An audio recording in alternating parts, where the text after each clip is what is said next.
Okay, well, it's about the 1st of August now, so this will be the second update on progress with Mingming 2, starting below this time. This little forward bulkhead now, I've been, as you can see around the sides, just glassing that in a bit more strongly. I'm going to actually make that into a watertight bulkhead as well.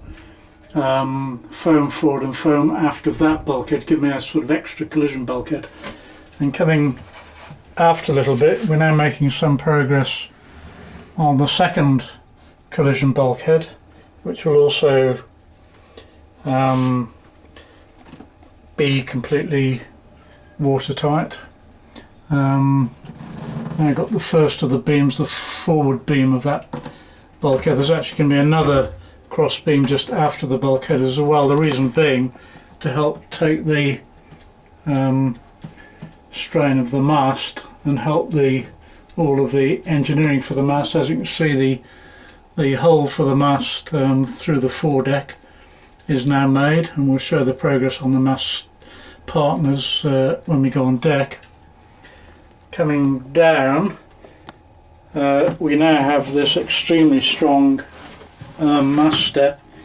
Not quite finished, haven't put the fitting for the mast to actually slot into. Yeah, this is incredibly strong. I've reinforced the hull, and this step, which is all glassed in, actually sits on solid 19 pieces of solid transverse 3/4 inch ply, all glassed in as well. So that is, I hope, an absolutely bulletproof mast step, which is also supported, well, it's supported on the forward side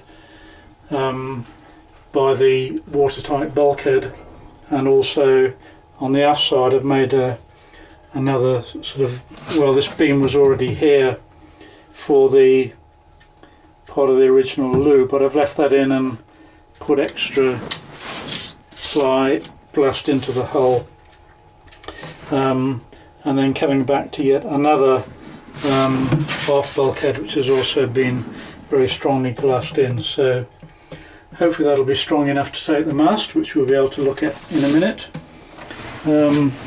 Excuse the mess, I'm due for a periodic tidy up here at the moment, but I've just been doing so much different kind of work. Can't actually see looking aft on the port side, but I've now put in the watertight bulkhead aft as well. Oh, if we look down here, we'll see that there are no keel bolts. Now, that being because there is no keel at the moment, the keel has been taken off. Keel bolts came out fairly easily, and the keel itself came off far too easily. I'm really glad I took it off. We're going to replace the keel bolts with stainless bolts, but also rebed the keel, which really had no bedding at all. Just came off without any argument whatsoever. Coming off, these are the chain plates as I've just made from 316 stainless for the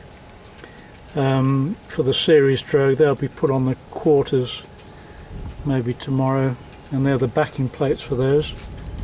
I've also put the rollock for the steering oar there.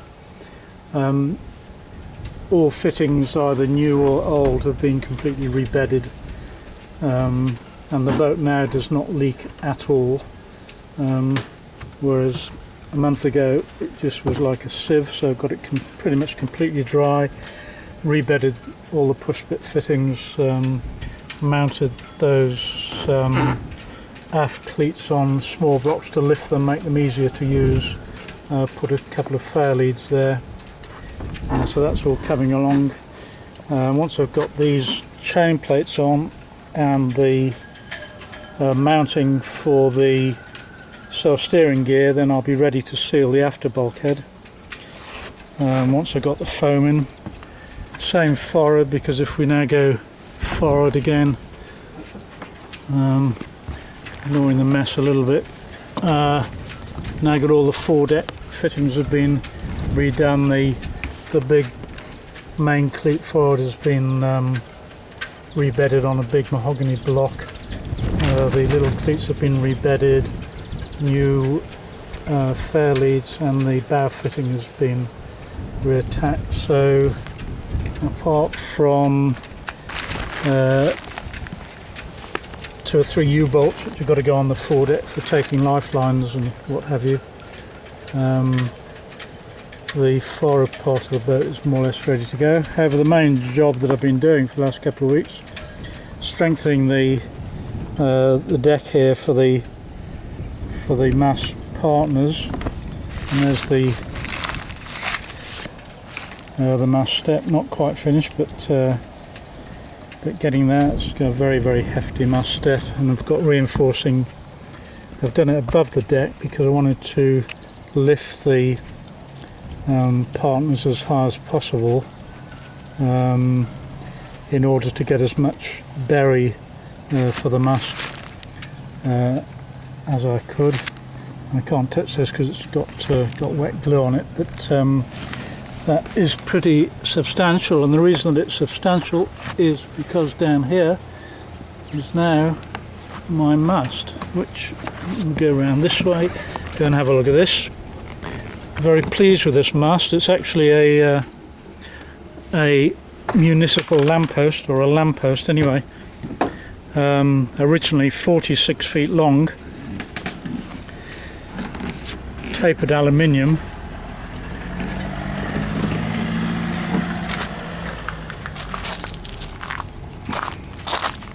You look at the top end. At the top it tapers to 76mm, about 3 inches.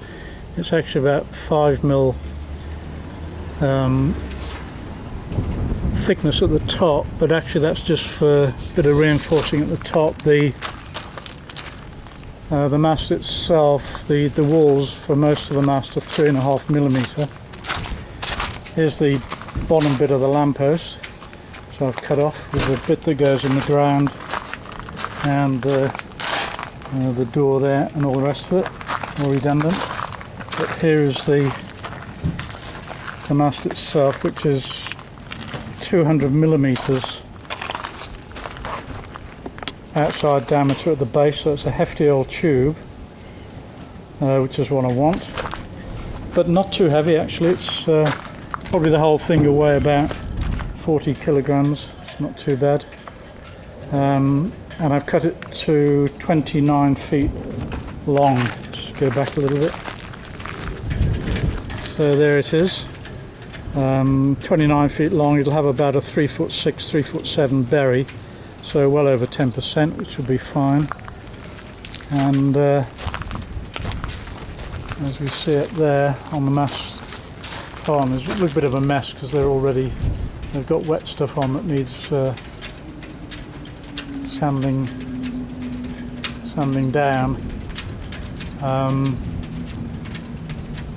but it's going to be a very strong mast arrangement altogether. As we see, there's no keel now. That's off to be sandblasted and epoxied. As I said, keel bolts replaced and the whole thing rebedded, and we're getting on with scraping down. The whole of the starboard side is now scraped off. So we're making progress, and there's only about another year to go.